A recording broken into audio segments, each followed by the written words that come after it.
Hello, hello, hello. Good morning, afternoon, evening, whenever you're watching this. I just wanted to pop in and have a conversation with you. I was having my coffee today, and with all the stress and anxiety that's going on around the world, heck, we got a war happening. Um, I'm not sure. Did the psychics even predict that for 2022? Like, how do we get here? Hey?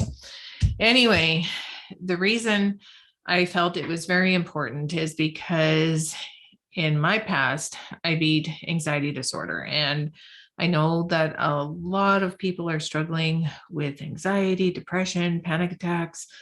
And I wanted to give some insights into some things that helped me in order to help restore peace, if at all possible, in this crazy time. So, one of the things um, that I found really helpful is perspective. Actually, if you see this book right here, that's The Noticer by Andy Andrews. And it was the first book that really helped me figure out perspective. It also taught me that change happens in a second, right? Andy Andrews does say deciding to change takes a long time, but change actually happens in a second. And if somebody's making something complicated, it's because they don't know what they're talking about, right? Everything was just so simple and so easy. And just the power of perspective was able to reduce my anxiety by 80%. And I wanted to give you some insights into that perspective that I had because it was a powerful shift for me. And when you think about, I'll dive into the anxiety parts first. So, first off, your body remembers what your head forgets. And a lot of times, your body's remembering a story, it's remembering an emotion tied to a past memory that scared the heck out of you. You didn't like it the first time, you don't want to relive it, but for whatever reason, it becomes an addiction, it becomes a habit, it becomes the way that you were programmed. And in order to change it, you have to do some reprogramming, right? It's not always easy. Habits aren't easy to replace, but perspective is. And so, if you are battling with anxiety in any way, shape, or form, this is something that we need to have a talk about because anxiety is specifically caused by focusing on the future. Now, it's not just the future, it's worst case scenarios about the future. If you have an anxiety, let's be honest with each other. You are a genius, and you are a genius with creativity.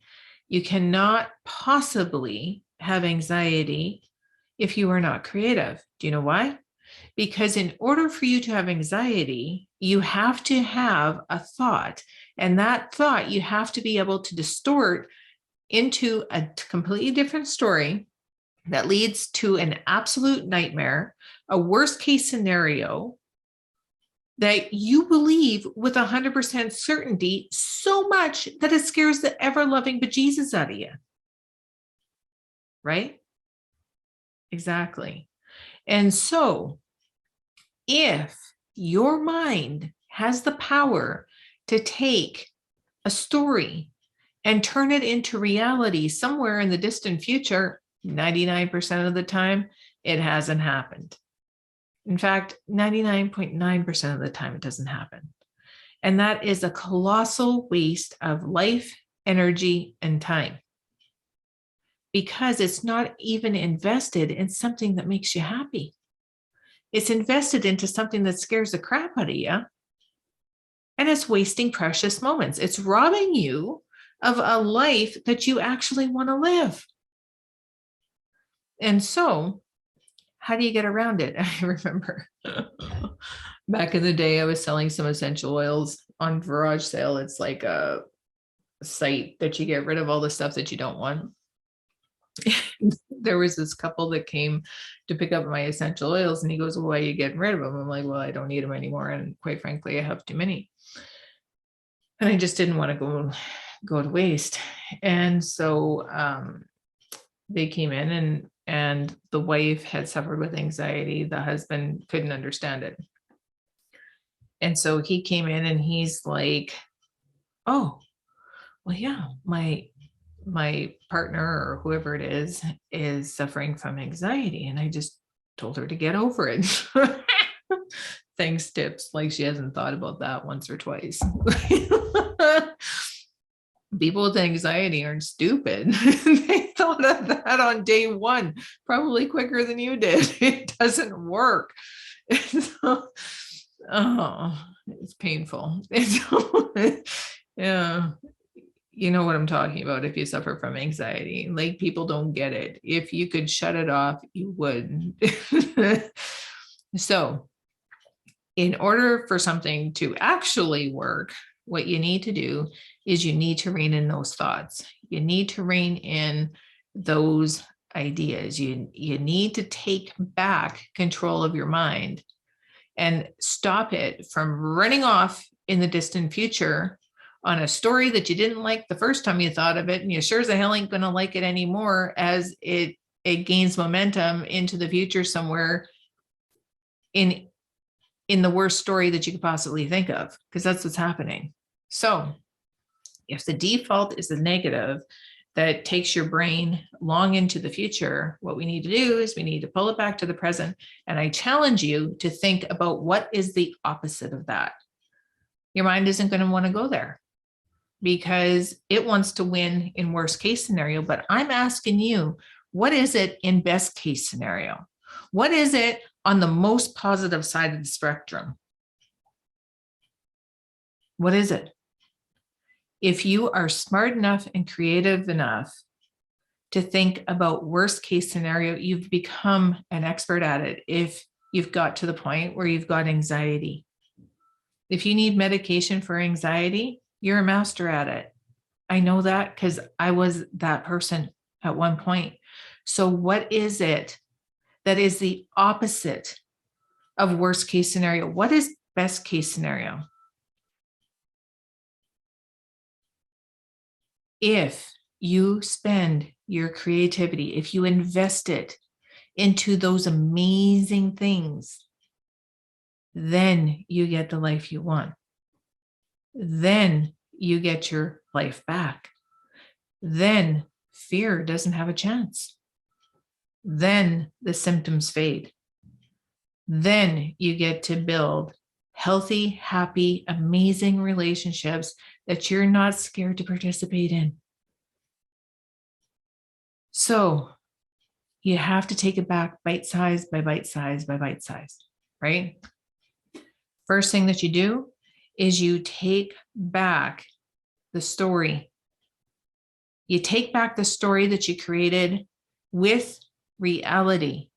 In this moment, is it actually happening right now? Fact. If it isn't, then take the story where you're at and dream up best case scenarios. Only best case scenarios. What does that look like? All right. I'll use it with something present right now.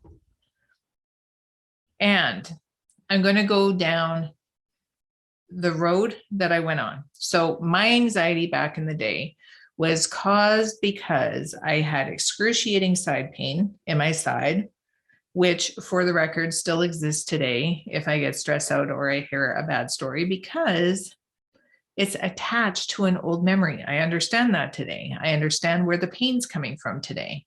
I understand that if I talk about cancer or death or people grieving or being sad, my side hurts. I don't know what the root cause is. If I did, I would release it a long time ago and it would be gone. But at least I understand what it is today. I know for sure because medical science can't find it and alternative science can't find it. It's any medical device out there tells me nothing's wrong. So obviously when you have pain, something's bloody well wrong, but I also know the cause. So until I can find the cure for the cause, I have an understanding of where that pain's from. But if I was to rewind 15 years, then what happens is I would get the side pain. I was convinced I was dying of colon cancer. Absolutely terrified that I was dying of colon cancer. Why? I mean, there was no medical evidence. There was a pain, but there was no way for me to know that. In my head, that's what anxiety was telling me. So, worst case scenario, what would happen? Oh my goodness.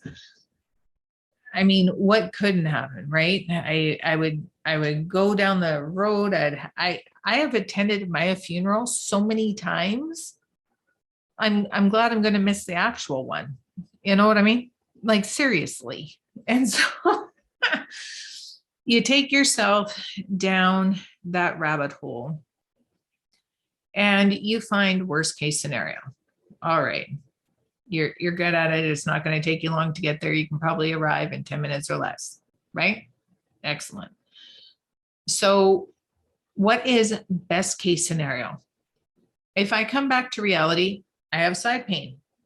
Okay. I have side pain. That's my reality. Now, if I go to the doctor and it shows nothing is wrong, there are other things I can look at. I can meditate. There are a million things I can do to make this side pain subside. I've known this for a long time. And so, number one, I can meditate. Number two, I can go in and release emotions tied to old memories. Number three, I can exercise. I can go for a walk. I can listen to music. I can do activities that distract me, and then the pain subsides. See, there's solutions that are not worst case scenarios, and these things I actually enjoy doing. You know what I mean? So if it was worst case scenario and you don't know what it is because you haven't arrived in that place yet, then have fun. Have fun trying to figure it out. I mean, take responsibility for what you do need to research, but don't get stuck there. Find other solutions, find best case scenarios. And so, you know what? If I have side pain today, it's not going to rub me up these 24 hours. I have 24 hours to make fantastic memories in. I have 24 hours to do amazing things in. And that is what I focus on. I can have tea. I can read a book. Even if I wanted to watch a movie, I couldn't do anything I want today. And when you focus on the things that you want to do, what would you do if you didn't have XYZ? What would you do? Do that, right? I hope that gives you some insights into how to change your perspective if you are battling with anxiety. Let me know. I'd love to hear about it in the comments below. And if you have questions, ask away. I'll answer them for you. Have a great day. Bye for now.